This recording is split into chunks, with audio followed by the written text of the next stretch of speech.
Les vraies voix Sud Radio, le grand débat du jour. Si il n'y a pas de majorité, la solution pour sortir de l'impasse, c'est que lui s'en aille. C'est absurde. Je crois dans la force de nos institutions. Pourquoi M. Macron va accepter l'alliance de toutes les droites? Parce qu'il y va de son siège. Écoutez, je me suis soumis à 2 reprises au suffrage des Françaises et des Français.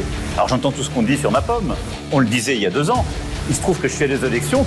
Ils m'ont tout de même choisi, donc ça ne doit pas être si terrible que certains le décrivent. Ils ont rejeté tous les gouvernements jusqu'à ce que le président démissionne. Donc, il n'est pas vrai que le pays serait ingouvernable. Et Jean-Luc Mélenchon conseille une démission pour Emmanuel Macron si l'Assemblée s'avérait ingouvernable, faute de majorité après les législatives. Hors de question, disent les proches du président, même si le chef de l'État démissionnait, son successeur ne pourrait pas, de toute façon, dissoudre de nouveau avant l'été 2025. Alors parlons vrai, est-ce qu'une démission ajouterait de la crise à la crise? Est-elle d'ailleurs envisageable pour vous? Et à cette question, si la France est ingouvernable, Macron doit-il démissionner? Vous dites oui à 90%, vous voulez réagir? Nadjet attend vos appels au 0826 300 300. Et Jean Garrigue est avec nous, président de la Commission internationale d'histoire des assemblées. Bonsoir, cher Jean. Bonsoir. Bonsoir, chère Cécile. Et vous avez vu, il vous a pas dit bonjour à Audrey. ce qui prouve bien qu'il sait qui est le patron. J'appelle l'autorité de lutte contre les discriminations immédiatement. Philippe Bilger. J'aime bien Philippe aussi. Je vois que Jean passe de France 2 à Sud Radio. Mais bon, moi ne sois pas jaloux, Philippe. Non, je suis pas jaloux. Je suis ravi d'être aux vraies voix. Je pense que tu dois regretter d'avoir été sur France 2.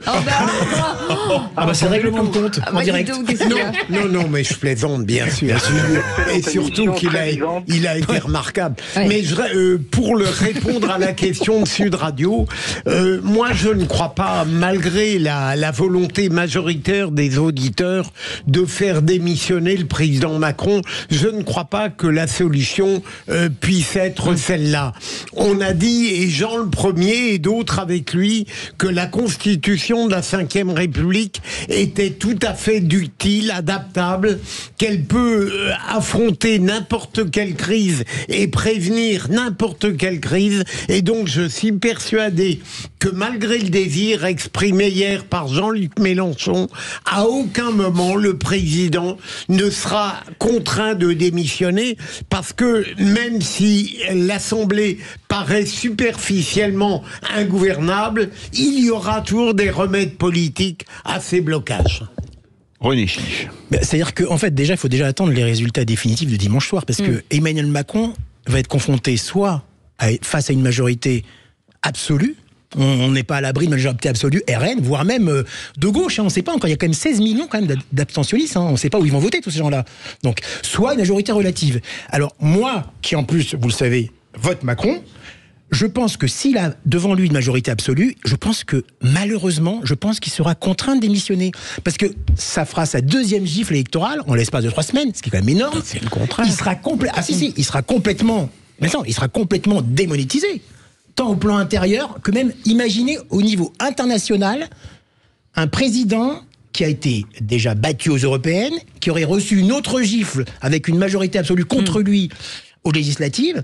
Je pense que, en plus, étant quand même un président, comme je dis depuis plusieurs mois, un peu en roue libre, je pense qu'il est capable de démissionner. Car je ne le vois pas finalement affronter une majorité absolue ou même être cantonné à un rôle qui là serait vraiment inaugurer les chrysanthèmes, comme on disait sous la 3e majorité absolue, je parle. Oui. On est bien d'accord. Moi, je pense que c'est prématuré de parler de la démission du président de la République. Néanmoins, là où je suis pas d'accord, c'est que s'il y a une majorité absolue, au contraire, il va pouvoir rester jusqu'au terme de son mandat. Pourquoi? Parce qu'il va y avoir un gouvernement, les lois passeront. La vraie difficulté, et là il faut effectivement attendre de dimanche soir, c'est quels seront les blocs qui vont avoir à l'Assemblée. Or, on s'achemine vers une majorité relative, globalement alors, je caricature volontairement, mais un tiers. Il risque d'avoir ce qu'on appelle un gouvernement de coalition, sans la LFI. Or, la France Insoumise est majoritaire dans le nouveau Front Populaire. Absolument. Et en fait, le vrai risque, et moi ça me rappelle mes cours de droit, mais on va arriver sur quoi? Sur un risque parlementaire, avec potentiellement des motions de censure où on fait tomber des gouvernements, à la condition que les parlementaires jouent le jeu. Or, on l'a vu, Emmanuel Macron, depuis 2022, n'avait pas de majorité absolue, il avait une majorité relative. Or, ça s'est joué peut-être à 6 voix, mais personne chez les parlementaires n'a fait basculer le gouvernement. Oui. Par contre, si véritablement il y a régulièrement des motions de censure et où on fait tomber le gouvernement, là, il va se passer quelque chose. Pas tout de suite, parce qu'il retentera des législatives dans un an, probablement. Et s'il n'y a toujours pas de majorité absolue dans un an, là se posera notamment la question, non seulement de la démission d'Emmanuel Macron, mais peut-être même la survie du système de la Ve République. Jean Garrigue, vous êtes président de la Commission internationale d'histoire des assemblées. Il y a l'esprit, il y a la règle. Dans l'esprit de la 5e, il doit démissionner. Dans la règle qui est la Constitution, il n'est pas du tout obligé de démissionner. Quel est votre avis ? D'abord, je vous remercie de m'avoir convié à écouter les avis de vos experts, qui ont quasiment tout dit. Donc, il va me rester beaucoup de choses à ajouter. Non, très peu de plaisanterie. Je rappelle que je suis plutôt de l'avis de Philippe Bilger, comme très souvent, qui est d'une grande sagesse et d'une grande perspicacité. Merci, Jean. Merci pour nous. Merci pour nous. Je revaudrais ça. Merci pour René Chiche et Farid Tasmanali. Ils reçoivent tout autant d'éloges. Non, je plaisante, Jean. Je rappelle que Jacques Chirac, après sa démission, après sa dissolution, avait reçu une claque monumentale. Ça ne l'a pas empêché de rester en place et ensuite d'être réélu. Alors c'est pas aujourd'hui le cas de figure pour Emmanuel Macron.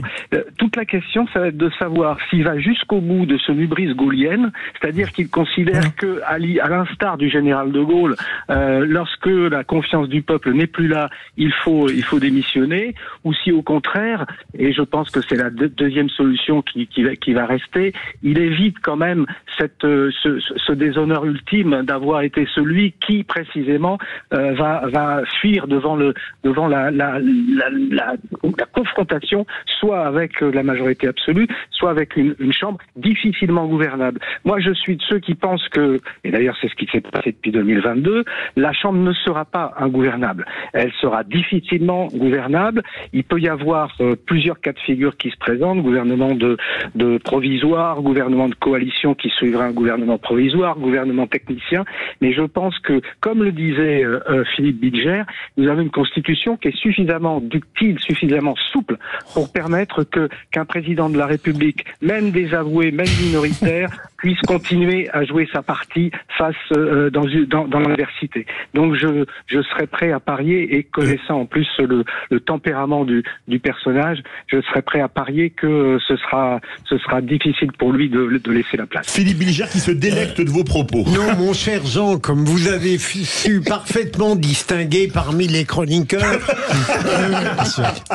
plus sérieusement, essayons, dans le cadre, j'en ai bien confiance, d'une politique fiction, à votre avis, vous qui connaissez parfaitement les mécanismes constitutionnels, quelle pourrait être la seule situation où le président serait véritablement contraint de démissionner? Est-ce que vous pouvez en imaginer une?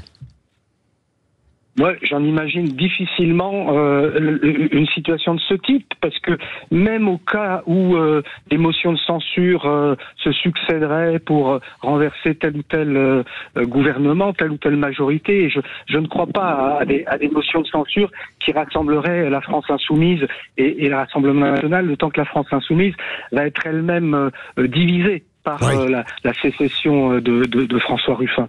Donc ça serait compliqué d'avoir des motions de censure contre un gouvernement de coalition. Il pourrait y avoir des motions de censure face à un gouvernement de Rassemblement national, mais dans la mesure où le Rassemblement national a plutôt décidé de prendre le pouvoir, s'ils avaient une majorité absolue, il ne serait pas renversable. Donc, dans tous ces cas de figure, si vous voulez, j'ai de la peine à imaginer qu'on se retrouve dans une situation de démission, sauf à imaginer, là encore, que Emmanuel Macron se prenne pour le général de Gaulle et qu'il nous dise, tiens, je vais vous faire un référendum qui sera un référendum plébiscite comme celui de 1969, et que là, à la suite de ce référendum, si les Français ne me font pas confiance, eh bien, je donne ma démission. Ça peut être une hypothèse, mais j'y crois moins parce que l'époque est différente, le tempérament d'Emmanuel Macron est différent. C'est un homme jeune, il n'est plus, il n'est pas encore attiré vers une retraite bien méritée comme l'était le général de Gaulle pour écrire ses mémoires. Donc voilà, pour moi, pour l'instant, on n'en est pas là. Farid Temsalani. Oui, il y a un élément à mon avis aussi, parce qu'on a à prendre en considération, c'est qu'il reste 3 ans avant la potentielle prochaine élection présidentielle. Or, 3 ans, c'est très long pour les milieux économiques, pour un certain nombre d'éléments. Pour le pays, il ne peut pas être bloqué 3 ans. On peut tenter, malheureusement, peut-être une année, mais 3 ans, ça me paraît compliqué. Alors effectivement, le tempérament du personnage nous parlait également potentiellement qu'une dissolution n'arriverait jamais. Oui. Et pourtant, il l'a bien faite. C'est vrai. Oui, mais n'oublions pas qu'il a la possibilité de dissoudre dans 1 an. Oui, donc la situation actuelle ne sera pas éternelle. Donc il a la solution de la dissolution. Mon cher Jean, je vais juste tenter de dire quelque chose qui, et j'espère, emportera votre adhésion. Puisque je plaisante. Non mais au-delà de l'analyse institutionnelle qui est tout à fait juste, est-ce que vous ne pensez pas qu'il ne faut pas mettre de côté quand même le côté quand même psychologique et personnel d'Emmanuel Macron? C'est un homme qui est capable de tout. Souvenez-vous, avant les européennes, il avait dit les européennes n'auraient aucune. Exactement. Il a récemment dit aussi il y a quelques semaines, je ne démissionnerai pas de mon poste de président. Moi, je pense que Emmanuel Macron est quelqu'un qui est capable de tout. Ce n'est pas un homme politique comme les autres. Face à une majorité contre lui, je ne le vois pas tenir longtemps. Jean Garrigue, rapidement parce qu'on a l'auditeur. Je suis d'accord avec vous. Il y a l'hubris macroniste, c'est quelque chose dont on est obligé de tenir compte. Mais je rappelle aussi, malgré tout, que si vous prenez l'opinion l'opinion internationale sur Emmanuel Macron, elle est beaucoup moins sévère que celle des Français. Et ça, c'est qu'aussi quelque chose. C'est quelqu'un aussi qui est obsédé par son image internationale et son image européenne. Enfin, il y a comme Jean, pardon, je vous coupe, il y a quand même quelques pays qui seraient ravis qu'il lui arrive, enfin en tout cas, qui démissionnent. Ça, c'est une certitude. Oui, parce qu'il est quand même allé donner de leçons à certaines personnes, en tout cas à certains pays, et ils s'en souviennent. Allez, 0826 300 300. Yovan est avec nous. Oui, bonjour Jean. Donc moi, j'avais simplement un avis tranché sur la question. Pour moi, Macron, il ne doit pas démissionner. Car la France, elle traverse une crise majeure. Donc il faut voir la montée du RN comme un signal d'alarme important. Et il faut en tirer des conséquences. La conséquence, c'est qu'il va falloir gouverner autrement, mais réellement.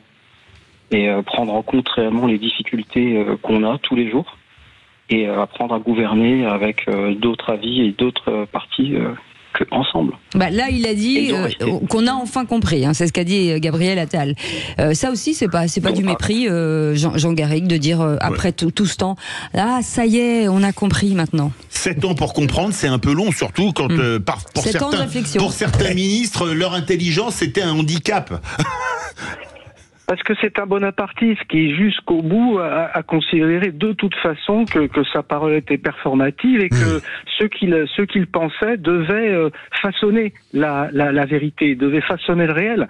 Je pense que là, il est rejoint par des réalités et je pense qu'il y a une formidable opportunité. Alors pas simplement pour Emmanuel Macron, laissons-le de côté, mais je dirais pour notre système politique de se moderniser, de se réformer, de se démocratiser à la faveur de cette crise, notamment de réfléchir précisément sur un rééquilibrage des pouvoirs entre le président, le Premier ministre et l'Assemblée, réfléchir éventuellement à un nouveau mode de scrutin proportionnel, parce qu'on sait que partout et à toutes les époques, le scrutin proportionnel a favorisé la conciliation, le compromis, des alliances. Je dis pas des compromissions, mais des alliances. Essayer de gouverner autrement, de manière beaucoup moins verticale et autoritaire que ne l'a fait Emmanuel Macron. Merci beaucoup Jean Garrigue, et c'est vrai que votre livre « Jours heureux quand les Français rêvaient ensemble », là je veux dire que ça donne une espèce de... Voilà, ça c'est la patate, en tout cas. Merci 1000 fois d'avoir été avec nous. Yovan, vous restez avec nous, vous allez jouer avec contre nos vraies voix dans un instant. Vous êtes là, Yovan ? Je suis là. Vous pouvez envoyer le jingle ? Enfin, la pub. Allez, c'est parti pour le jingle.